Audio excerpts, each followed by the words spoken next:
I stood there, staring at the little plastic keypad, and my mind was a complete blank. 4 digits. That's all it was. A number I've used every single week for the last 10 years, and it was just gone. Behind me, the line was growing.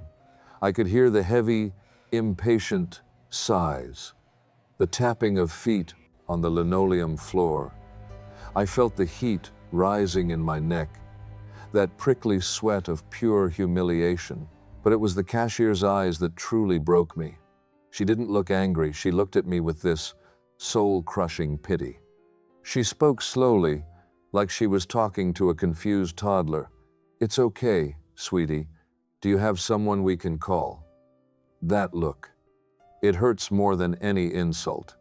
It's the moment you realize the world is starting to treat you like you're already gone, like you're just a burden taking up space in the checkout line.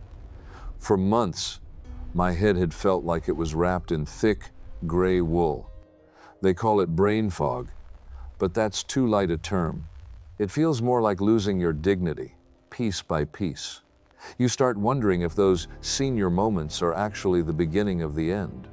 Big Pharma wants us to believe this is just part of aging. They want us to accept the fading memory and the stiff joints while we stay quiet. But I wasn't ready to be invisible. I started looking for answers, and I found them in the most unlikely place. Not in a bottle of pills, but in 3 simple mental habits practiced by Tibetan monks. Men who remain sharp, focused, and vibrant well into their 90s. I'm not a doctor. I'm just a guy who finally stopped forgetting his keys and his pride. These 3 habits changed everything for me.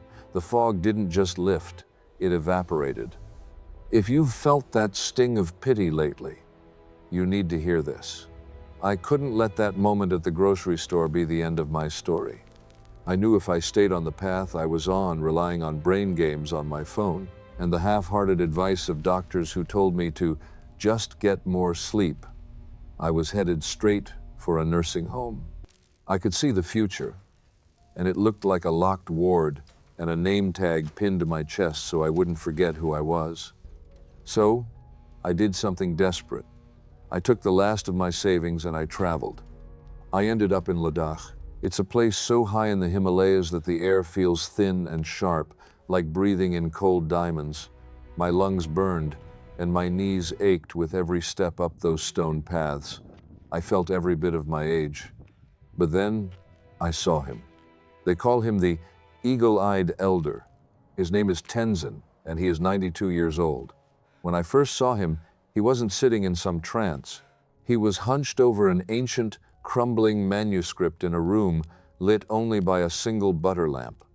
There were no glasses on his face.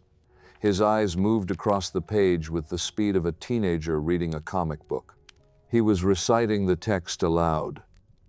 Thousands of lines of ancient scripture, memorized perfectly. He didn't stumble.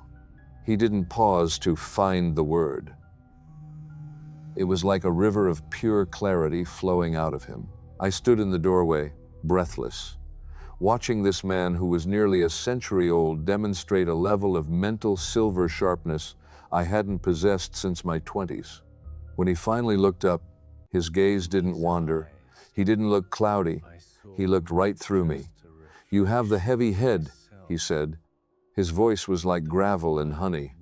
"The gray wool has pulled itself over your eyes." I didn't even have to explain why I was there. He knew. He saw the brain fog before I even spoke a word. I spent the next week begging him for his secret. I assumed it was hours of grueling meditation. I thought he was going to tell me to sit perfectly still for 20 years or to eat nothing but roots and berries. But on the 3rd day, as the sun began to peek over the jagged mountain peaks, he sat me down. "Meditation is for the spirit," Tenzin told me, dismissively waving a hand. "But for the mind to be clear, you must first clean the house." He explained that what we call aging is often just a dirty house. He called it the soul fog. He told me that every night, as we sleep, our thoughts leave behind a kind of soot, a residue, In the West, our high-priced neurologists are just now starting to understand this. They call it neurotoxic waste, byproducts like amyloid beta that build up in the spaces between your brain cells. If you don't clear that soot out the moment you wake up, it hardens. It turns into that thick, gray wool that makes you forget your keys, your grandkids' birthdays, and your own PIN number at the ATM. You don't need 20 years of silence, Tenzin whispered, leaning in close. You only need the first 15 minutes of the sun. He revealed to me that the monks of his order don't rely on luck or genetics. They use 3 specific awakening triggers. These aren't prayers. They aren't exercises. They are 3 simple mental habits, physical and cognitive shifts performed in a specific sequence before you even leave your bedroom.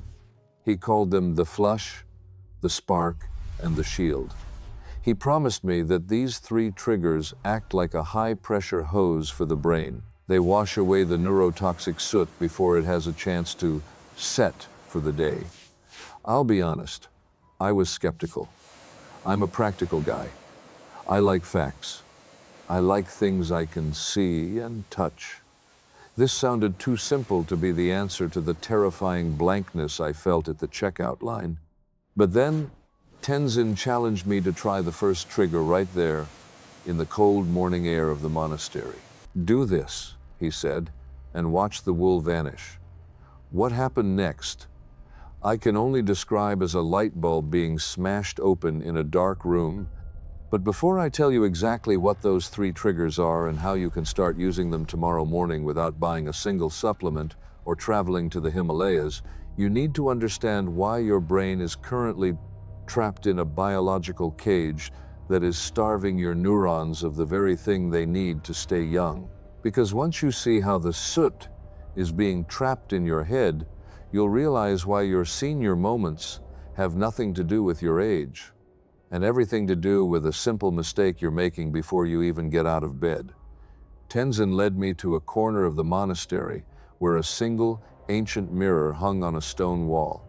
It was made of polished silver, but it was so tarnished and covered in dust that I couldn't even see my own reflection. This, Tenzin said, tapping the cold metal, is your mind right now? He didn't talk about neurons or synapses like the doctors back home. He didn't use big words to make himself sound smart. He just pointed at the grime on the silver. He told me that what I was calling getting old was actually something much more physical. He called it cognitive calcification. Think about an old water pipe. Over the years, minerals build up on the inside. Slowly, the water flow gets weaker and weaker until it's just a pathetic drip. Or think about a window that hasn't been cleaned in 40 years. The sun is still shining outside, but the light can't get through the crust. Tenzin explained that our brains are the same. Every day we live, our thoughts, and even the food we eat, leave behind a kind of mental plaque. It's a biological sludge that hardens over time. Your memories are still there, he whispered, his eyes locking onto mine. The man you were at 30 is still inside that head. But the signals, the tiny sparks of electricity that carry your thoughts, they are hitting a wall. They are trying to swim through mud. That's why I couldn't remember my PIN number. It wasn't that the number was gone. It was that the road to that memory was blocked by this cognitive rust. I felt a surge of hope, but also a deep sense of unfairness. Why didn't my doctor tell me this? Why did they just shrug and say I should do more crosswords? Then, Tenzin did something I'll never forget. He took a small cloth, dipped it in a bowl of clear water, and wiped a single streak across that dirty silver mirror. Suddenly, I could see a sliver of the room behind me. It was bright, it was sharp. This is what the 3 habits do, he said. They act as a biological solvent. They don't just exercise the brain, they dissolve the plaque. He called this the crystal mirror protocol. He explained that normally our brains have a built-in cleaning system. It's like a night crew that comes in to mop the floors while we sleep. But as we cross 50, that night crew starts getting lazy. They stop showing up. The soot stays on the floor. It hardens. It calcifies. Most people try to fix this by sleeping more. But when your brain is already calcified, 8 hours of sleep is like trying to clean a stained carpet with a dry broom. It doesn't work. The 3 mental habits Tenzin showed me are designed to trigger what he called a biological reset. It's a way to force the brain into a state of deep, pressurized cleaning, the kind of power wash that usually only happens during sleep. But it happens in just 15 minutes while you are wide awake. I watched him, a 92-year-old man with the mental agility of a hawk, and I realized I had been lied to.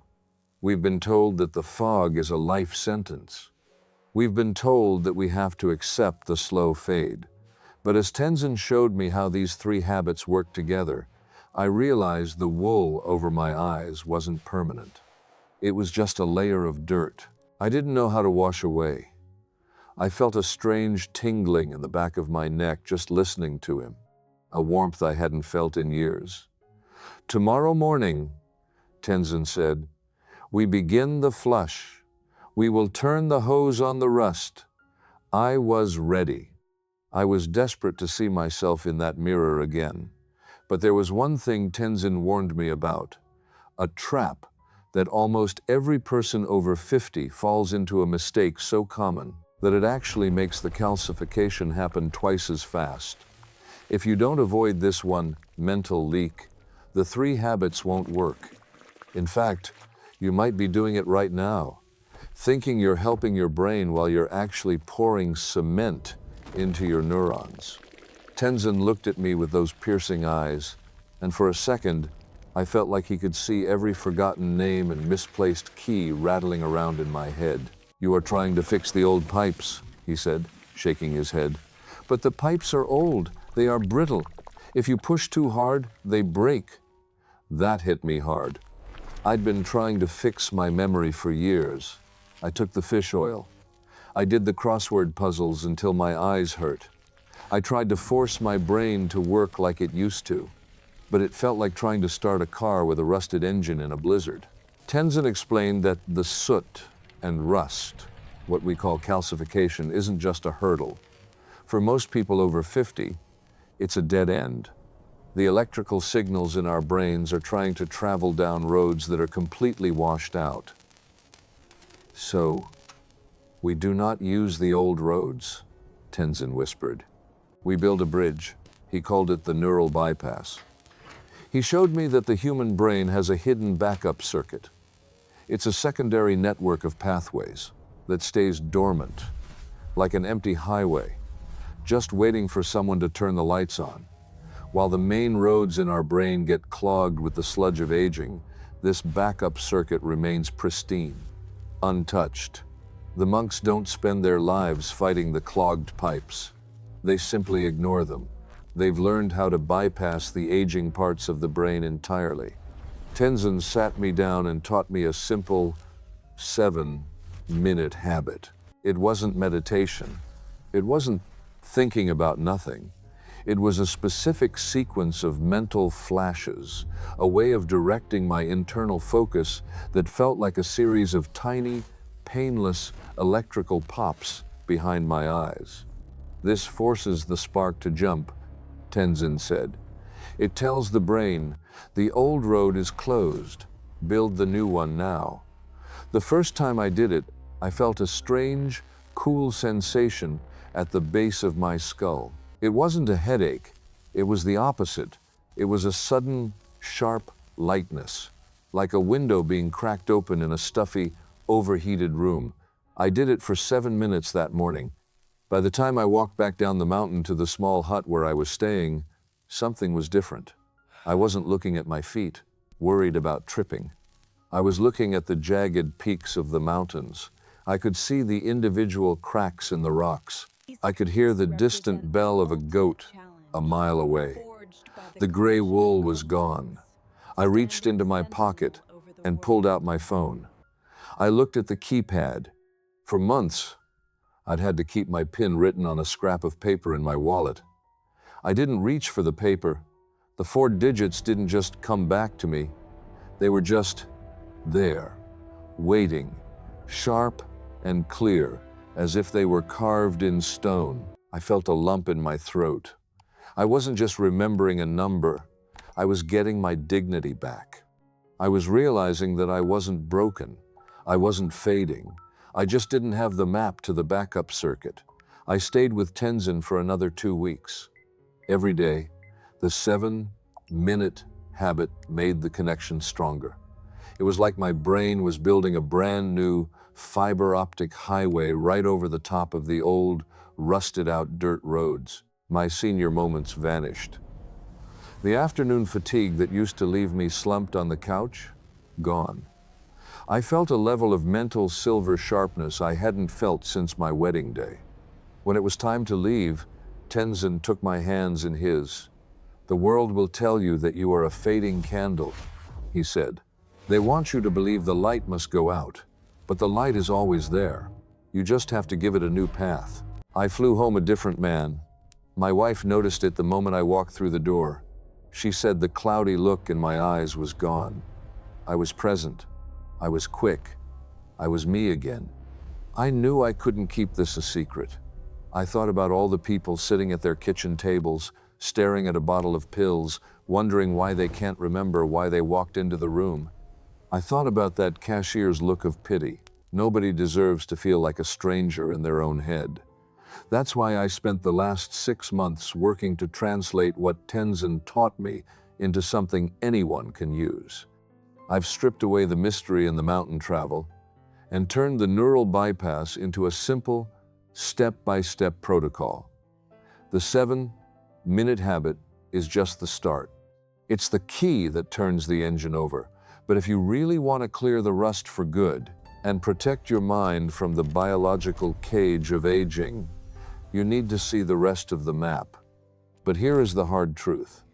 Cognitive calcification doesn't hit everyone the same way.